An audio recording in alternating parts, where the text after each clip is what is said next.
تبدیلی تو خان صاحب نہیں لا سکے. ہمارے ہاں جتنے بھی سسٹمز ہیں they are led by mafias. دوستوں نے کہا کہ یار اتنی بڑی جاب تو چھوڑ کے کس طرف جا رہا ہے, کیونکہ یہ ایک آسان کام نہیں ہے, یہ ایک بہت بڑا رسک ہے. آفٹر 17 ایئرز میں نے ریئلائز کیا کہ جاب کرنا ہماری ضرورت نہیں ہے, ہم پہ یہ کمپلسری کر دیا گیا کہ ہم جاب کریں. جب ہم بڑے ہو رہے تھے تو ہمیں بتایا جا رہا تھا کہ راؤٹ پیسے کمانے کا یہ ہے کہ آپ نے اچھی ڈگری لینی ہے, آپ اچھی جاب 20-30 سال کریں گے, اچھی ریٹائرڈ لائف ملے گی. دو تعلیمی نظام ہے, ایک غریب کا نظام ہے اور ایک امیر کا نظام. تو غریب کا بچہ سیدھا سیدھا جائے گا جاب کرے. فنڈنگ آتی ہے باہر سے لوگوں کے لیے, سسٹم سے فلٹر ہوتے ہوتے ہوتے بہت مشکل ہو جاتا ہے ان تک پہنچنا. پورے ملک میں فلڈ آیا ہوا ہے, کیا یہ روکا جا سکتا تھا؟ تو روکا جا سکتا تھا. جدھر بھی خالی زمین مل جائے اس پہ سوسائٹی بن رہی ہے, ایگریکلچر لینڈ ساری تباہ ہو رہی ہے. یہ ادارے کہاں ہوتے ہیں؟ ابھی جو پاکستان کے حالات ہیں یہ دن بدن مزید بدتر ہوں گے. سلوشن کیا ہے سب چیز؟ باہر جانے کا نہیں, کوئی حل نہیں ہے. میدان جنگ سے جو فرار ہوتے ہیں ان کو بگوڑا کہا جاتا ہے.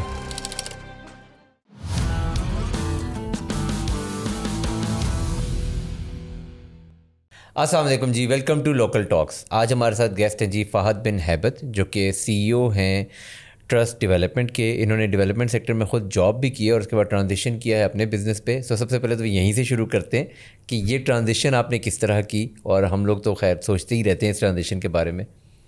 جی thank you very much. Transition بالکل کی ہے, but this was not an easy job. میں نے تقریباً کوئی 17 سال ڈیولپمنٹ سیکٹر میں ڈفرینٹ INGOs UN سیکٹر میں کام کیے, اور آفٹر 17 ایئرس جو ہے وہ میں نے ریئلائز کیا کہ جاب کرنا جو ہے وہ بیسیکلی وہ ہماری ضرورت نہیں ہے, ہماری کمپلشن ہے.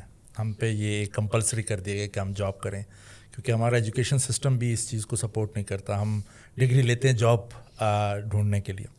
تو بہت دیر آئے مگر درست آئے. تو اس کے بعد پھر 17 سال بعد میں نے پھر اپنا ایک بزنس سٹارٹ کیا جو کہ اپنے ہی ڈیولپمنٹ سیکٹر سے. حالانکہ آپ اچھی جاب کر رہے تھے. UN یونائٹڈ نیشن اور اس طرح کی NGO سیکٹر کی جو جابز ہیں وہ ہائیلی پیڈ جابز ہوتی ہیں, باقی جاب سے زیادہ اچھی کنسیڈر ہوتی ہیں. جی میری جو بالکل ایسے ہی ہے. میری جو لاسٹ جاب تھی وہ تقریباً جو ہے وہ it was a very good job, اور مطلب ہے جابس کے حوالے سے اگر دیکھیں تو کافی ہائیلی پیڈ جاب تھی. بٹ اگین جاب تو جاب ہوتی ہے. صبح آپ نے صبح 9 بجے پہنچنا ہوتا ہے, شام 6 بجے تک کام کرنا ہوتا ہے. سم ٹائمز آپ کو رات 12 بھی بج جاتے ہیں.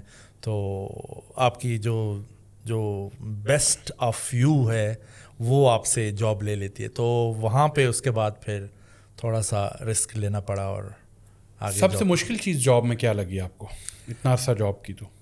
سب سے مشکل جو جاب میں ہے وہ سب سے بڑی بات یہ ہوتی ہے کہ جاب سیکیورٹی, اور خاص طور پر پاکستان میں تو جاب سیکیورٹی نہیں ہوتی. آپ کے پاس سال کے بعد آپ کا کانٹریکٹ ختم ہو رہا ہوتا ہے, پھر آپ نے جابس کے لیے جانا ہوتا ہے, دوسری جاب کے لیے ہنٹ کرنا پڑتا ہے, دیکھنا پڑتا ہے.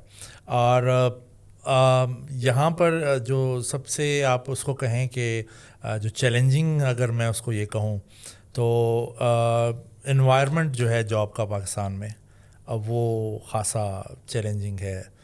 میں نے باہر بھی کام کیا ہے, میں نے جارڈن میں کام کیا ہے, میں نے کینیا میں کام کیا. وہاں پہ تھوڑا خاصا ایزی رہتا ہے, خاص طور پر ڈیولپمنٹ سیکٹر میں جب آپ باہر جاتے ہیں تو وہ آپ کو جو ہے وہ ایٹ دیئر موسٹ جو ہے وہ آپ کو فیسیلیٹیٹ کرتے ہیں.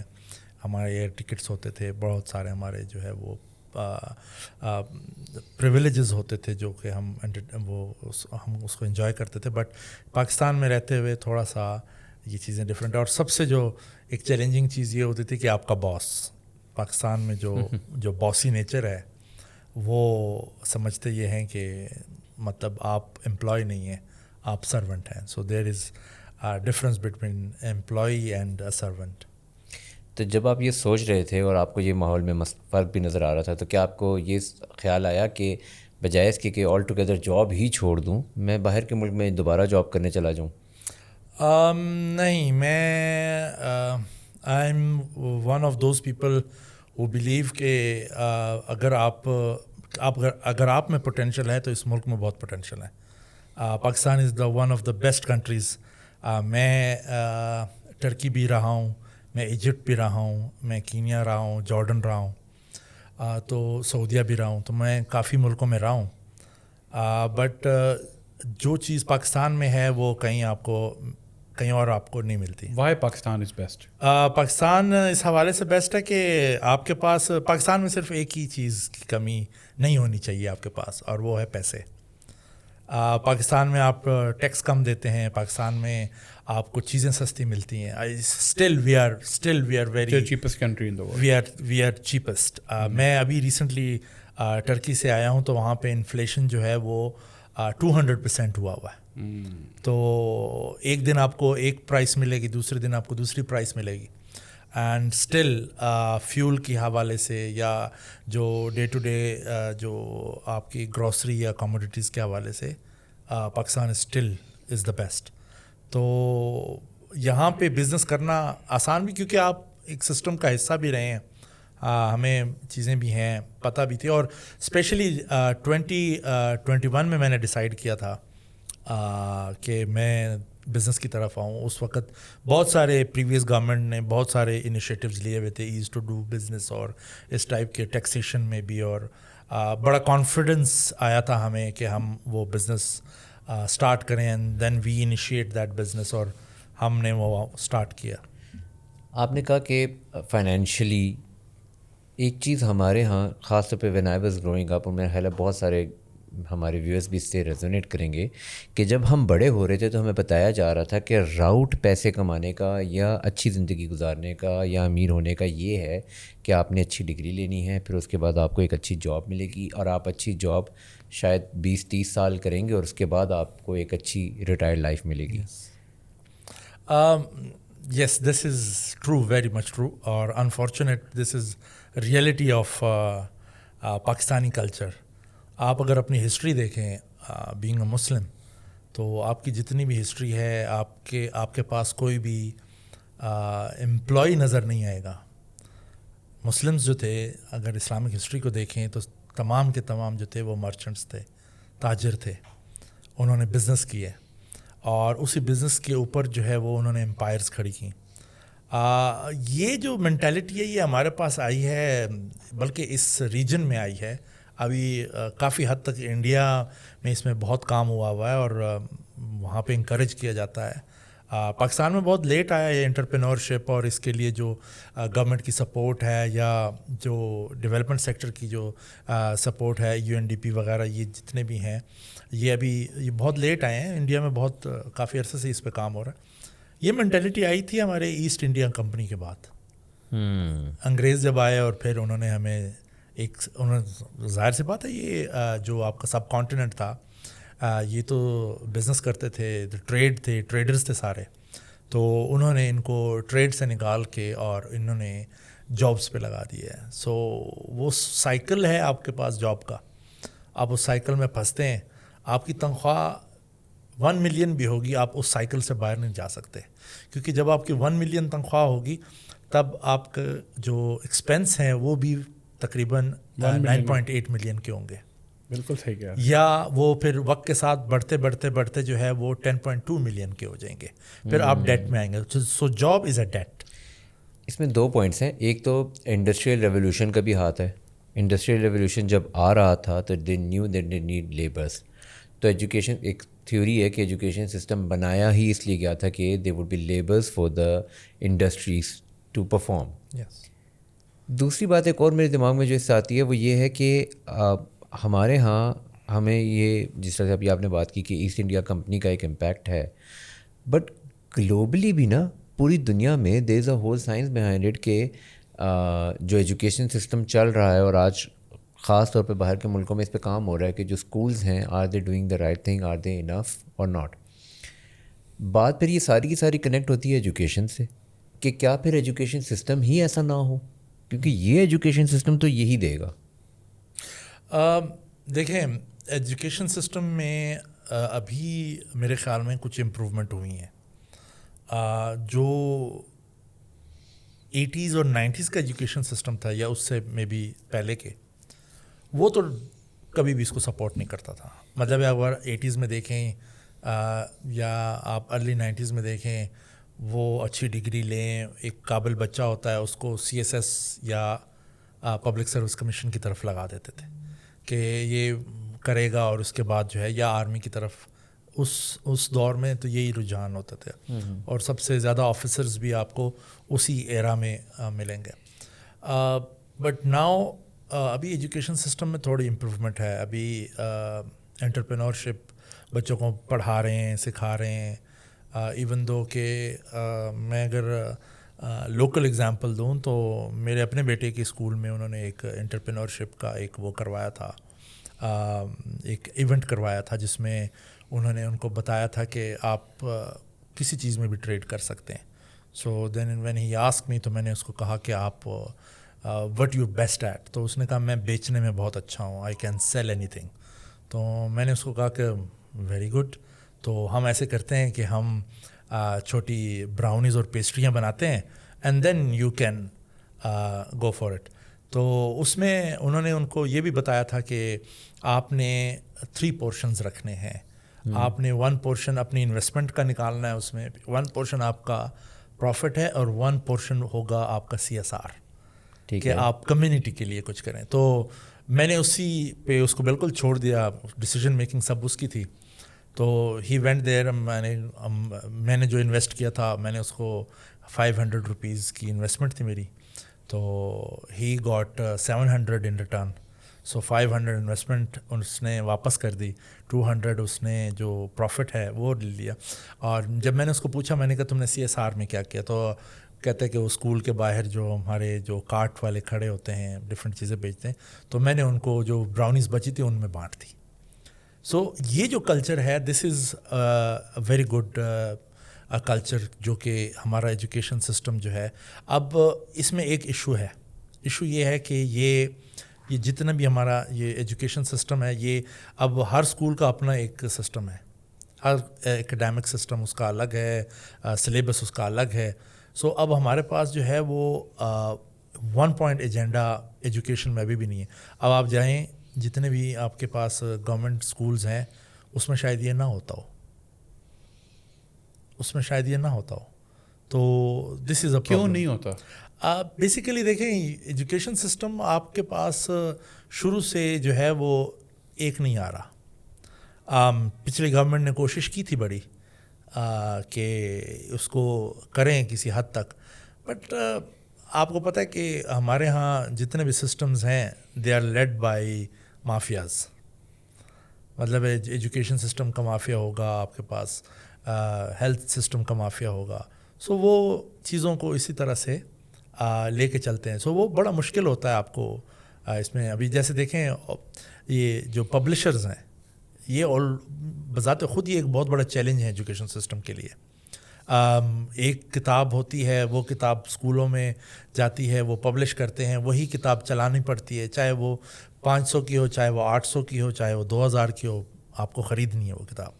سو ہمارے پاس جو سب سے جو میں سمجھتا ہوں جہاں پر یہ ہے، ہمارے پاس ایک بحران ہے right person in right place کا. سب سے بڑا بحران ہے ہمارے پاس. ہمارے پاس جتنی زرخیز یہ مٹی ہے، جس طرح کا فصل یہ مٹی دیتی ہے، اس طرح کے آپ کو ایکسپرٹ بھی یہ مٹی دیتی ہے. ہمارے پاس یہ ایشو ہے کہ ہم جو ہے right person in right place نہیں ہوتا. اب ایجوکیشنسٹ کو ایجوکیشن منسٹر ہونا چاہیے میرے خیال میں، جہاں تک میرا خیال ہے. Right person for the right job. ٹھیک ہے. اب آپ کسی پولیٹیشین کو ہم ایجوکیشن منسٹر بنائیں گے جس کو جو ووٹ لے کے آیا، اس کو کوئی ووٹ لے کے آئے، فائن، ووٹ لے کے آئے فائن. ہم یہ نہیں کہتے کہ ووٹ لے کر جو لوگ آتے ہیں وہ غلط ہوتے ہیں، بٹ وہ اس پوزیشن کے قابل نہیں ہوں گے.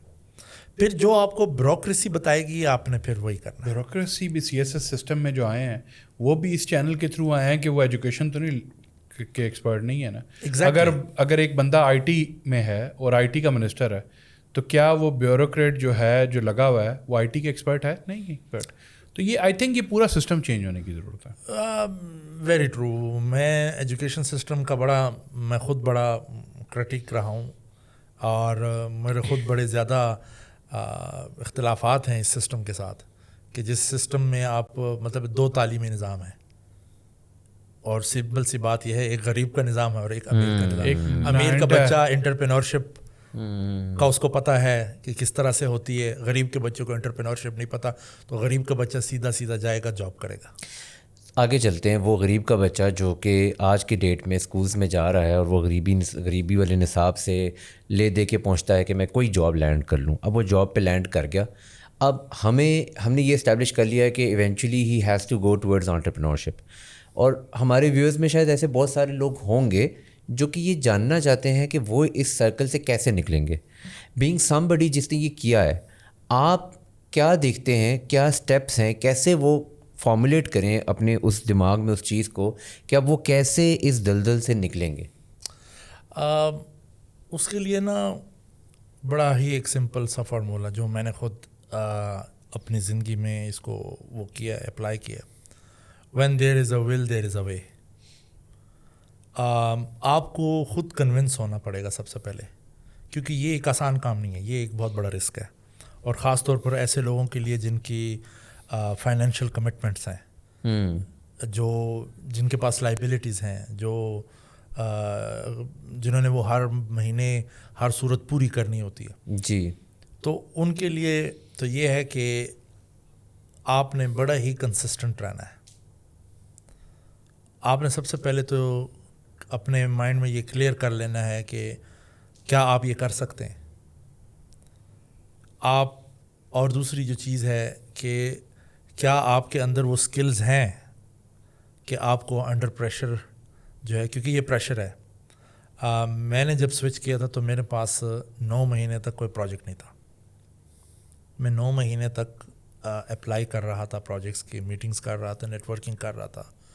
تو سلو اینڈ اسٹڈی. تو 9ویں مہینے ایسی بات نہیں ہے کہ میں جاب سے نکلا ہوں تو بزنس کی طرف گیا ہوں تو میرے لیے تمام چیزیں کارساز تھی اور بالکل ہم بڑی ایزیلی میں اس کو چلا رہا ہوں، یا میں so I been through a struggle. But بہت سے لوگ اس کو دیکھ کے یہ بھی سوچیں گے نا کہ آپ نے 9 مہینے تک سروائیو بھی تو کر لیا. لوگ کہیں گے میرے پاس تو 3 مہینے کا سروائیول ہے، اس سے آگے میں پھر کیا کروں. ایگزیکٹلی. بیسیکلی آپ کو ڈفرینٹ آپشنس ساتھ لے کے چلنی پڑتی ہیں. میں اگر اپنی بات کروں تو میرے پاس جو جاب سے جو سیونگز پڑی ہوئی تھیں وہ میرے تقریباً 6 مہینے ختم ہو رہی تھیں. اچھا. تو 6 مہینے میں بالکل میرے پاس کوئی پیسے نہیں تھے. پھر اگلے 3 مہینے آپ نے کس طرح گزارے؟ تو اگلے 3 مہینے میں نے جس طرح سے گزارے کہ میں ڈفرینٹ چھوٹی چھوٹی چیزیں کرتا تھا. مثال کے طور پر اگر میں آپ کو کہوں، ایون دو کہ میں ایک سٹیج پہ آ کے میں نے یہ بھی سوچا تھا کہ یار اگر کچھ بھی نہیں ہوگا تو میں اپنی گاڑی لے کے اور میں جو ہے وہ کریم یا ان ڈرائیو یا کوئی بھی چلا لوں گا، بٹ اپنا کام نہیں چھوڑوں گا. جب میں نے جاب چھوڑی تو اس میں مینٹلی ایک چیز پہ بڑا پریپیئر تھا. مجھے میرے گھر والوں نے بہت کرٹیسائز کیا، دوستوں نے کہا کہ یار اتنی بڑی جاب تو چھوڑ کے کس طرف جا رہا ہے، بزنس پاکستان میں یہ حالات ہیں، پاکستان کے وہ حالات ہیں. مطلب جو آپ کو پتہ ہے ہمارا ایک کلچرل ہے لوگوں کا، وہ کس طرح سے کرتے ہیں. تو ایسا نہیں ہے کہ آپ کے لیے مطلب ہے پھولوں کے ہار لے کے لوگ کھڑے ہوں گے کہ آپ آ رہے ہیں تو آپ کریں گے، تو آپ کو اسٹرگل کرنی پڑتی ہے. سو میں نے جس طرح سے سروائیو کیا تو میں نے مختلف قسم کے چھوٹی چھوٹی چیزیں میں نے کرتا رہا. مثال کے طور پر میں کسی آفس چلا گیا، وہاں پہ پوچھا کہ آپ کو کسی رپورٹ رائٹر کی ضرورت ہے، کسی پرپوزل رائٹر کی ضرورت ہے تو ہم کر سکتے ہیں. تو چھوٹی چھوٹی فی لے کے 50,000 30,000 20,000 10,000 تک بھی میں نے لیا. تو میں نے وہ بھی لے کے اور اس میں نے اپنا سروائیول ساتھ ساتھ چلایا، جو میرا تجربہ تھا جو اس پہ میں کر سکتا تھا.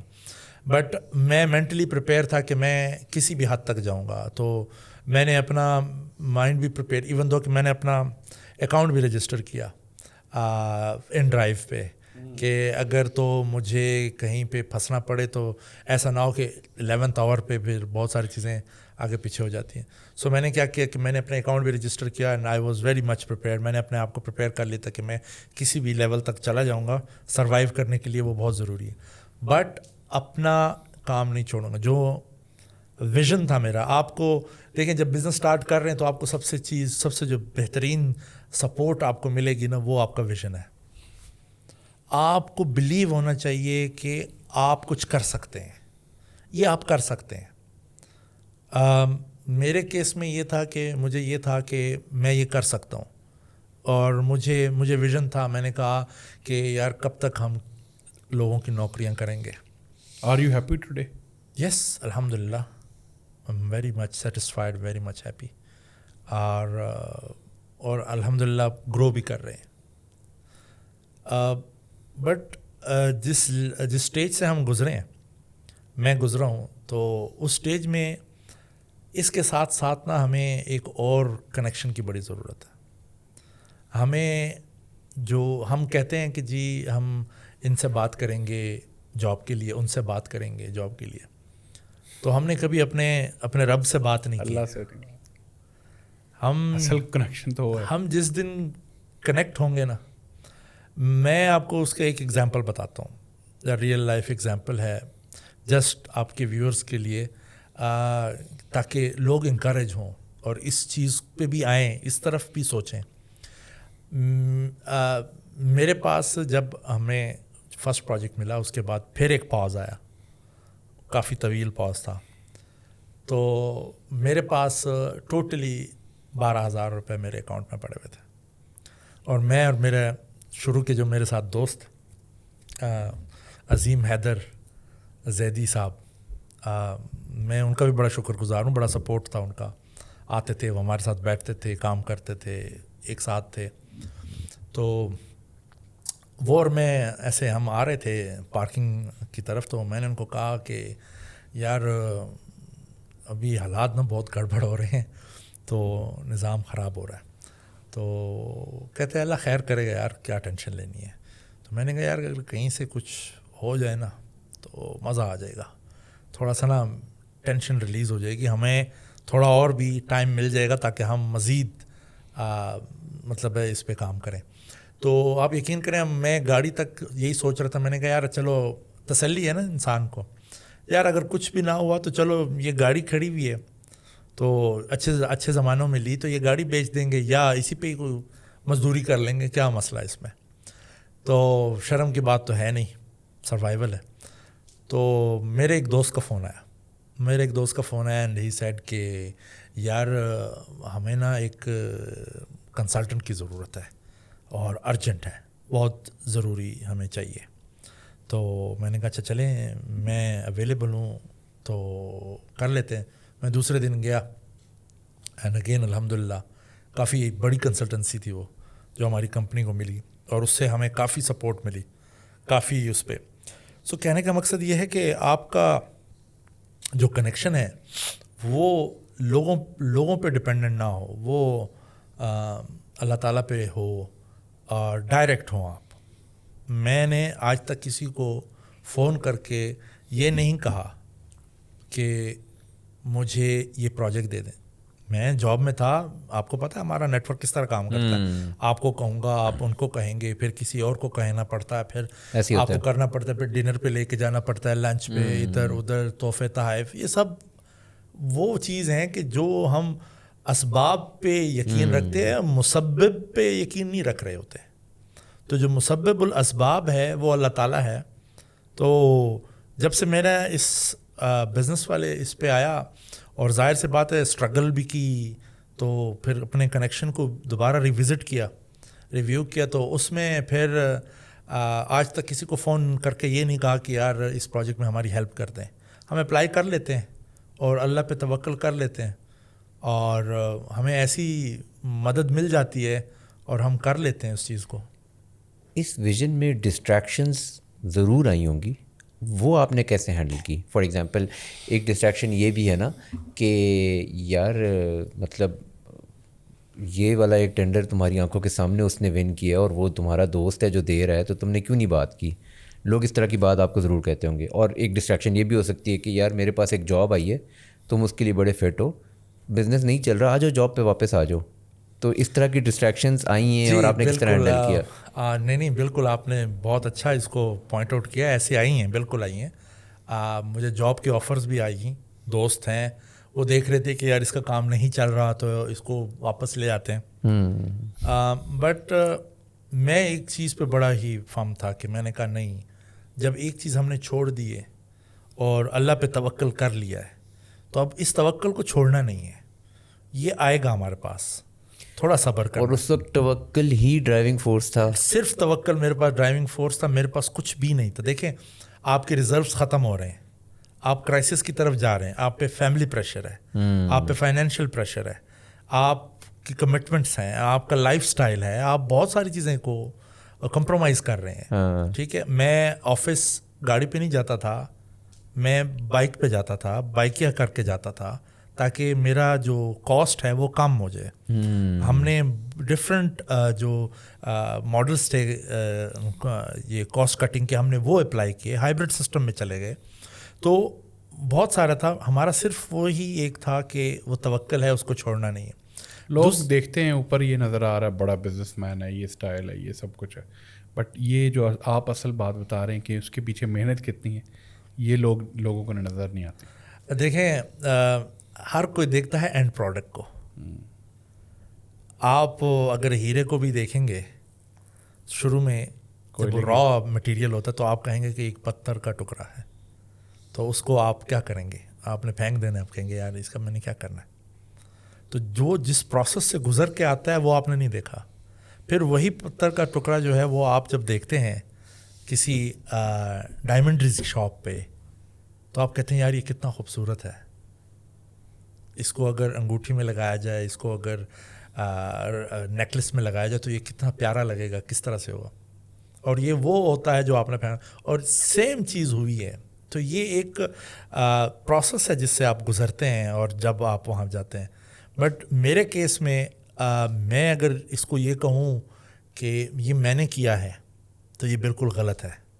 یہ میں نے نہیں کیا، یہ صرف اور صرف میرے توکل نے کیا ہے، جو ہم نے اللہ تعالیٰ پہ کیا.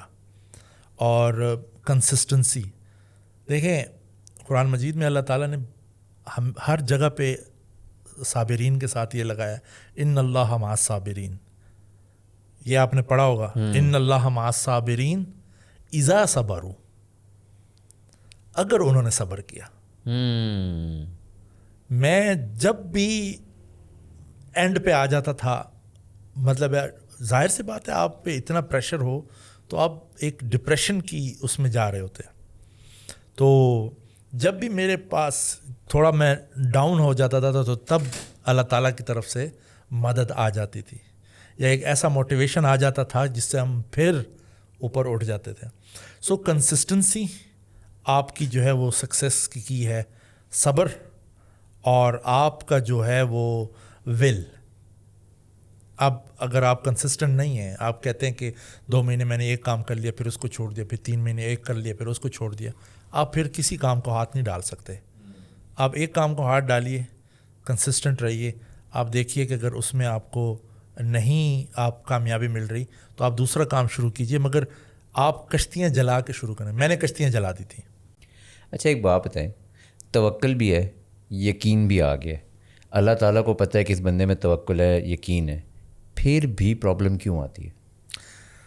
پرابلم اللہ تعالیٰ کی طرف سے آتی ہے، آپ کو آزمائش ہوتی ہے، وہ آپ کو آزما رہا ہوتا ہے کہ آپ جو توکل کر رہے ہیں اس میں کتنی صداقت ہے. یہ اتنا ضروری کیوں ہے؟ ہم سمجھتے ہیں کہ ہم توکل پہ چل رہے ہیں، ہمارا توکل بڑا اسٹرانگ ہے، مگر ہم یہ نہیں سمجھتے کہ جس پر توکل کر رہے ہیں وہ بھی تو ہمارا امتحان لے سکتا ہے کہ آپ کا توکل کتنا اسٹرانگ ہے. تو وہ آپ کو آزماتا ہے. تو جب اللہ تعالیٰ آپ کو آزماتا ہے، آزمائش میں ڈالتا ہے، اور جب آپ پورا اترتے ہیں تو پھر آپ کے لیے راستے آسان ہو جاتے ہیں اور خود بخود کھلنا شروع ہو جاتے ہیں. اور اللہ پاک جو ہے وہ آپ کو ایسے ایسے جگہوں سے آپ کو رزق دے دیتا ہے جس کا آپ کو گمان بھی نہیں ہوتا. اس پہ بہت سارے لوگ ایسے بھی سوچیں گے نا کہ یار ایسے بھی لوگ ہم نے دیکھے ہیں جن کو کوئی تکلیف ہی نہیں ملتی ہے اور ان کو کھلا پیسہ بھی مل رہا ہے، خدا کا کانسیپٹ بھی نہیں ہے، لیکن امیر بہت ہیں، پیسے بھی مل رہے ہیں، سارے خزانے کھلے ہوئے ہیں. تو ہم یقین لے آئے تو بس مار پٹنے لگ گئی. یہ بھی آزمائش ہے، یہ بھی ایک آزمائش ہے. اللہ تعالیٰ جب اللہ تعالیٰ کے وہ بڑا حکیم ہے، اس کی حکمت بہت نرالی ہے، ہم اور آپ اس کو نہیں سمجھ سکتے. تو جس کو وہ اپنے قریب لاتا ہے اس کو وہ آزمائش دیتا ہے، اور خاص طور پر اپنے ان بندوں کو جن کو وہ قریب لانا چاہتا ہے ان کو آزمائش میں ڈال دیتا ہے تاکہ وہ اور قریب آئیں۔ جب آپ نے دیکھا ہوگا روزمرہ کی زندگی میں ہم گمراہ ہو جاتے ہیں، نماز پڑھنا چھوڑ دیتے ہیں، آگے پیچھے ادھر ادھر ہو جاتے ہیں، ہمارا ایمان کمزور ہو جاتا ہے، ایمان بالخلق بڑھ جاتا ہے کہ یار یہ جو ہے میرے سامنے جو صاحب کھڑے ہوئے ہیں یہ میرا کام کر دے گا، اور یہ صاحب کو خود نہیں پتہ کہ اگلی گھڑی وہ صاحب خود جئیں گے یا نہیں جئیں گے، تو آپ کا کام کیا کریں گے؟ تو جب اس طرح سے حالات بن جاتے ہیں تو پھر انسان میں مایوسی پھیلتی ہے۔ اور یہ دیکھیں، یہ آپ اس چیز کو آپ جو ہے وہ نگیٹ نہیں کر سکتے کہ جوں ایمان اور توکل آپ کا اللہ تعالیٰ پہ بڑھے گا، شیطان کی ایفرٹ بھی آپ کے ساتھ جو ہے وہ بڑھتی رہیں گی۔ اٹیک اور زور کا ہوگا۔ آپ ایک قدم بڑھاتے ہیں، وہ 3 قدم پہلے آپ کے پاس کھڑا ہوتا ہے۔ بہت سارے وسوسے مجھے بھی آئے تھے، شروع میں مجھے بھی آئے تھے کہ میں اتنی محنت کر رہا ہوں، یہ توکل، یہ نماز، یہ کس کام کی آ رہی ہے میرے، یہ شیطان کے وسوسے تھے۔ تو اس کے لیے میرا تو اپنا جو تجربہ ہے، یا میں اگر کسی کو ایڈوائز کروں گا تو میں یہ کہوں گا کہ آپ نے ہلنا نہیں ہے جگہ سے، آپ نے اپنا توکل رکھنا ہے، آپ نے اسی سے مانگنا ہے۔ اگر آپ کو وسوسے آتے ہیں تو آپ نے اسی سے مانگنا ہے۔ وہ بہت بہت بہت قادر ہے، اس نے اپنا نام ہی جو ہے وہ قادر رکھا ہوا ہے۔ تو اللہ تعالیٰ جو ہے جب چاہیں گے تو آپ قریب بھی آئیں گے اور آپ کو نوازیں گے، مگر آزمائشوں کے بغیر تو محبت بھی نہیں پائی جا سکتی۔ آپ نے اس میں نا ایمان اور توکل کو اکٹھا ذکر کیا ہے، کیا لنک ہے ان دونوں میں؟ ایمان کہ اللہ ہے، اور اللہ پہ ایمان ہے کہ اللہ کر کے دے گا، اور توکل کا مطلب یہ ہے کہ آپ نے ہر چیز اللہ پہ چھوڑ دی ہے۔ میرے کیس میں اگر آپ کو یہ بتاؤں کہ میرا اپنا ایکسپیرینس، کہ میں نے کچھ بھی نہیں کیا، میں نے صرف محنت کی ہے، اور اللہ پہ ایمان تھا میرا کہ اللہ مجھے ڈوبنے نہیں دے گا، اور میں نے اپنی جتنی بھی ورز تھیں میں نے اللہ پہ ڈال دی۔ میں نے کہا یا اللہ تو نے ہی دیا ہے، تو ہی دے سکتا ہے، اور تو نے ہی دینا ہے، تو ہم تیرے سے ہی مانگیں گے، تیرے سے ہی مانگیں گے، اور تیرے سے ہی مانگیں گے۔ اور اس کا نتیجہ مجھے کیا ملا؟ اس کا نتیجہ مجھے یہ ملا کہ میرے اوور تھنکنگ ختم ہو گئی۔ ہماری سب سے بڑی ہمیں جو سائنز ہیں اللہ تعالیٰ کے، جب آپ قربت چاہتے ہیں، پانا تو ایک الگ بات ہے، چاہنا ایک چاہت سے شروع ہوگا۔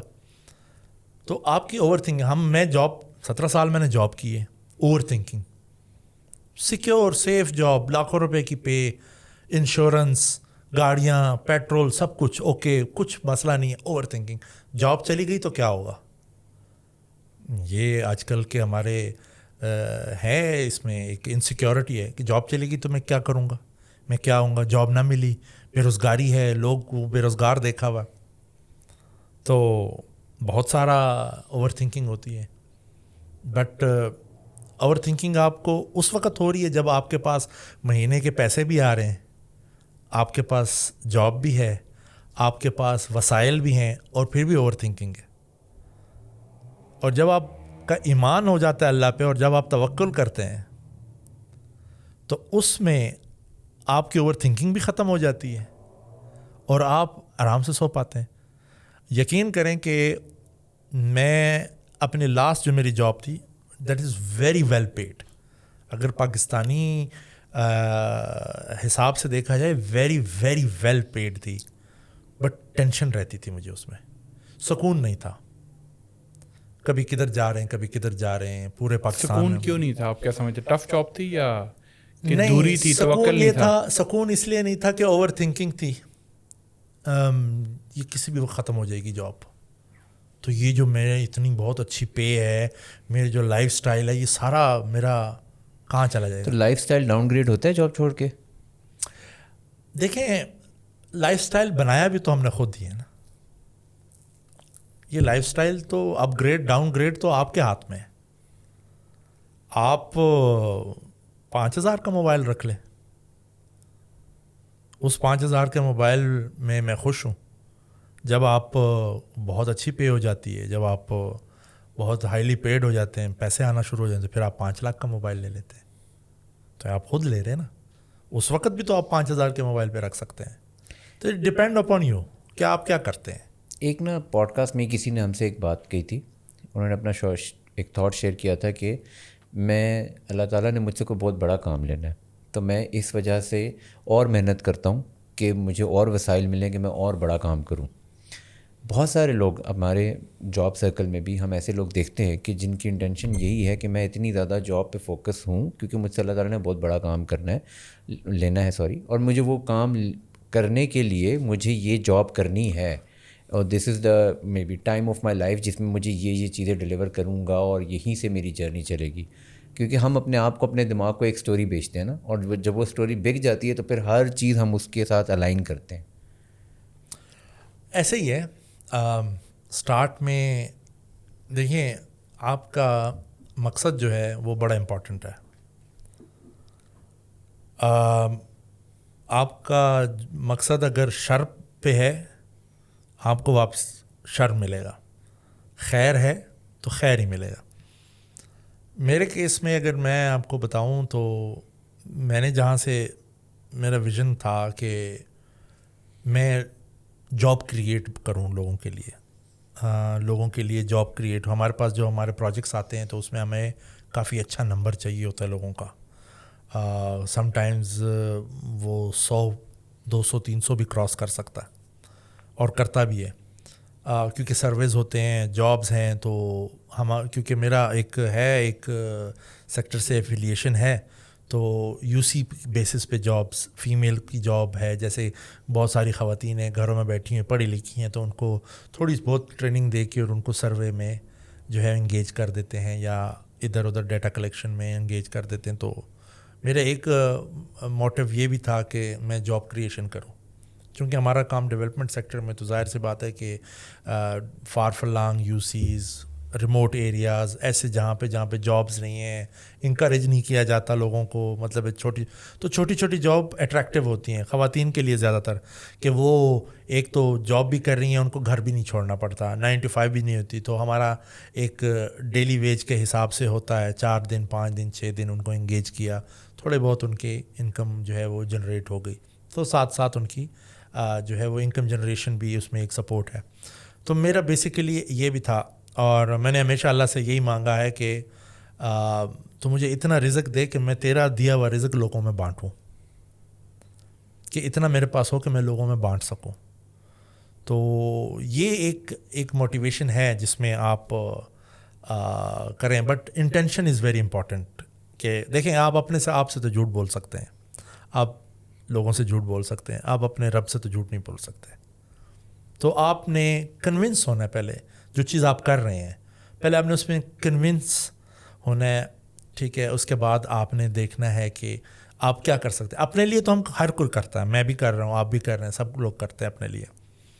اپنے ساتھ ساتھ ہم اجتماعی طور پر ہم کیا دے سکتے ہیں. میرے کیس میں جو کر سکتا تھا, میں یہ کر سکتا تھا کہ جاب کریشن ہو جائے کچھ ایسے ریموٹ ایریاز میں جہاں پہ لوگوں میں بہت برے حالات ہیں. میں پاکستان کے طول و عرض میں گھما ہوا ہوں, تو پاورٹی کے بہت ہی برے حالات ہیں. ہم پنڈی, اسلام آباد, لاہور, کراچی, پشاور کی بات کریں, اربن ایریاز کی بات کریں, تو ہم کہیں پاکستان ایک خوشحال ملک ہے, لوگوں کے پاس گاڑیاں ہیں, پر لوگوں میں برے حالات. سندھ میں لوگوں کے پاس پانی نہیں ہے پینے کا, بلوچستان میں نہیں ہے پینے کا پانی. اچھا مجھے بتائیں, آپ کافی ڈیولپمنٹ سیکٹر میں کام کیا, سب کچھ پاکستان میں بھی ڈیولپمنٹ سیکٹر ہے. لوگوں کو, ایک عام بندے کو نہیں پتہ کہ ڈیولپمنٹ سیکٹر پاکستان میں کر کیا رہا ہے. کچھ لوگ یہ سنتے ہیں کہ یہ کسی فارن ایجنڈا کے تھرو پاکستان میں کام کرتے ہیں. کچھ لوگ سوچتے ہیں کہ یہ فنڈنگ ملک کو دینے کے لیے کام کرتے ہیں, برائب کرنے کا ایک طریقہ ہے. کچھ لوگ کہتے ہیں یہ کام کرتا ہے. بیسیکلی یہ سسٹم ہے کیا, اور یہ پاکستان کو کیسے ہیلپ کر رہا ہے؟ دیکھیں, یہ سسٹم آج کا تو ہے نہیں, اٹ ہیز بین ڈیکیڈس. اور چونکہ پاکستان ایک ڈیزاسٹر پرون کنٹری ہے, تو یہاں پہ وقتاً فوقتاً ڈیزاسٹرز بھی آتے رہے اور فنڈنگز بھی آتی رہی ہیں. اب اس میں دونوں فریقین کا میں کہوں گا، اس میں دونوں فریقین کی اس میں ایک ہے، گورنمنٹ کی طرف سے اویئرنیس نہیں دی گئی. دیکھیں بینیفیشری جو ہوتا ہے، جس کی پہ آفت آئی ہوئی ہوتی ہے، جس کا زلزلے میں، سیلاب میں گھر بار، مویشی، سب کچھ، فصلیں سب کچھ تباہ ہو گئی ہیں، وہ ریسیونگ اینڈ پہ بیٹھا ہوتا ہے. وہ چاہتا ہے کہ اس کی داد رسی کی جائے، اس کی مدد کی جائے. سو وہ ون ٹائم ہوتا ہے، آپ ون ٹائم اس کی ہیلپ کرتے ہیں. اب انفارچونیٹلی ہمارے ہاں نہ تو کوئی اویئرنیس کا سسٹم ہے، نہ تو کوئی ایڈوکیسی کمپینس چلتی ہیں، نہ لوگوں کو یہ شعور دیا جاتا ہے کہ یہ فار ٹائم بینگ ہے، اس کے بعد جو ہے ہم آپ کو ہیلپ آؤٹ کریں گے، یا وہ ہم سسٹم بنائیں گے یا کچھ اس طرح سے. تو پاکستان میں اس طرح کا کوئی سسٹم ہے نہیں. جو فنڈنگ آتی ہے باہر سے بینیفیشریز کے لیے، لوگوں کے لیے، وہ سسٹم سے فلٹر ہوتے ہوتے ہوتے بہت مشکل ہو جاتا ہے ان تک پہنچنا. وہ جتنے حد تک ایڈوکیسی یا وہ کرتے ہیں، اب ظاہر سی بات ہے دونوں طرف پاکستانی ہیں. اب جب ڈیزاسٹر آتا ہے تو اس میں ہیپ ہیزرڈ میں چیزیں ہو رہی ہوتی ہیں، تو سب سے پہلی جو پرائیورٹی ہوتی ہے وہ ہیومن لائف. آپ نے لوگوں کو کیسے بچانا ہے، آپ نے لوگوں کی زندگیاں کیسے بچانی ہیں. تو وہ ہیپ ہیزرڈ میں ہو رہا ہوتا ہے، ریسکیو ہو رہا ہوتا ہے، رسپانس ہو رہا ہوتا ہے. تو اس میں سب سے بڑا جو ایلیمنٹ ہے وہ اویئرنیس کا ہے، کہ نہ تو گورنمنٹ اور نہ ہی جتنے بھی جو فنڈنگ انسٹیٹیوشنز ہیں یہ کمیونٹی کو اویئر کرتے ہیں، یہ کمیونٹی کو ڈپینڈنٹ کرتے ہیں. دیکھیں سسٹینیبلٹی کا ماڈل کسی کا بھی کامیاب نہیں ہے پاکستان میں، کوئی بھی ماڈل سسٹینیبل کامیاب نہیں ہے. جو بھی فارن فنڈنگ آئی ہے تو یہ سسٹینیبلٹی پہ جاتے ہی نہیں ہیں. یہ رسپانس کرتے ہیں، یہ ریلیف دیتے ہیں، اس کے بعد ایگزٹ کر جاتے ہیں. اربوں روپے آتے ہیں، آ جاتا ہے رسپانس، ریلیف میں آ جائے، اس کے بعد یہ پیسہ چلا جاتا ہے. کسی کو گھر بنا دی، کسی کو شیلٹر بنا دیا، کسی کو ایک گائے پکڑا دی، کسی کو جو ہے وہ بکری پکڑا دی، کسی کو 4 برتن پکڑا دیے، اور وہ چلے جاتے ہیں. اسی طرح سے یہ سائیکل پاکستان میں بھی فنڈنگ ہے. ابھی تو خیر بالکل ہی بہت کم ہو گیا، بہت بالکل معدوم. فنڈنگ اتنی آتی رہی ہے، کبھی کہتے ہیں بل گیٹس فاؤنڈیشن فنڈ کر رہی، کبھی کہتے ہیں کسی پروگرام کے لیے فنڈ آ رہا ہے، کبھی کیا کدھر جاتا فنڈ جاتا ہے بینیفیشریز کے پاس بھی جاتا ہے، اور کچھ سسٹم کے خرچے اخراجات بھی ہوتے ہیں ان میں. آپ کو لگتا ہے کہ جو فنڈ دیا جاتا ہے پاکستان کے سسٹم میں، وہ فنڈ ایگزیکٹلی اسی جگہ لگایا جاتا ہے؟ بہت کم. دیکھیں کوئی بھی ابھی جو جتنے بھی انٹرنیشنل ڈونرز ہیں وہ پاکستان سے کیوں مڑے اسی لیے کہ آپ کا کوئی بھی ماڈل سسٹینیبل نہیں ہے. آپ سسٹینیبلٹی کی بات ہی نہیں کرتے. آپ آتے ہیں فلڈز، ہر سال آتے ہیں، وہی جگہ بار بار تباہ ہوتی ہے، وہی جگہ بار بار افیکٹ ہو رہی ہے، وہی لوگ بار بار افیکٹ ہو رہے ہیں.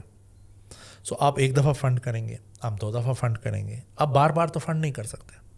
تو گورنمنٹ نے سسٹینیبلٹی کے لیے کیا کیا ہے؟ گورنمنٹ کی طرف سے کوئی سپورٹ نہیں ہے. فارن فنڈنگ آتی ہے، وہ فنڈز لگاتے ہیں، وہ ریلیف دیتے ہیں، وہ یہ کرتے ہیں، وہ کرتے ہیں، کمیونٹی میں ٹریننگز کرتے ہیں، ٹھیک ہے جی، اس میں ڈیزاسٹر اویئرنیس کرتے ہیں، اور اس کے بعد وہ چلے جاتے ہیں. They get back to their work, اور نارمل ہو جاتی ہے زندگی. بٹ سسٹینیبل ماڈل کوئی نہیں ہے. کمیونٹی کی جو سسٹینیبلٹی ہے، ان ماڈلس میں سسٹینیبلٹی لانا بہت ضروری ہے. گورنمنٹ کے حوالے سے اگر دیکھا جائے تو گورنمنٹ سسٹینیبلٹی پہ یہ جو فنڈنگ ہے یہ بڑا اچھے طریقے سے چینلائز ہو سکتی ہے. ان کو بڑے اچھے طریقے سے سسٹم کے اندر رہ کر، اور ان کو بہت ہی بہترین طریقے سے اس کو سسٹینیبل ماڈلز بنائے جا سکتے ہیں. اب کچھ کیوں نہیں کرتے؟ میرے خیال میں تو پرائیورٹی نہیں ہے. آپ کا کیا خیال ہے، یہ جو 2025 کا فلڈ ابھی حالیہ چل رہا ہے، آیا ہے، پورے ملک میں فلڈ آیا ہوا ہے، کیا یہ روکا جا سکتا تھا؟ دیکھیں کسی حد تک تو روکا جا سکتا تھا. دیکھیں یہاں پہ اگر آپ دیکھ رہے ہوں گے ڈفرینٹ رپورٹس ہیں، میڈیا رپورٹس ہیں، سوشل میڈیا سارا بھرا ہوا ہے. کچھ گراؤنڈ سے بھی ہمیں انفارمیشن مل جاتی ہے، آرگنائزیشنز جو کام کرتے ہیں، نیٹ ورکس جو کام کر رہے ہیں. تو بہت زیادہ تباہی روکی جا سکتی تھی، کیونکہ یہ تباہی جو تھی وہ بہت زیادہ ان پلانڈ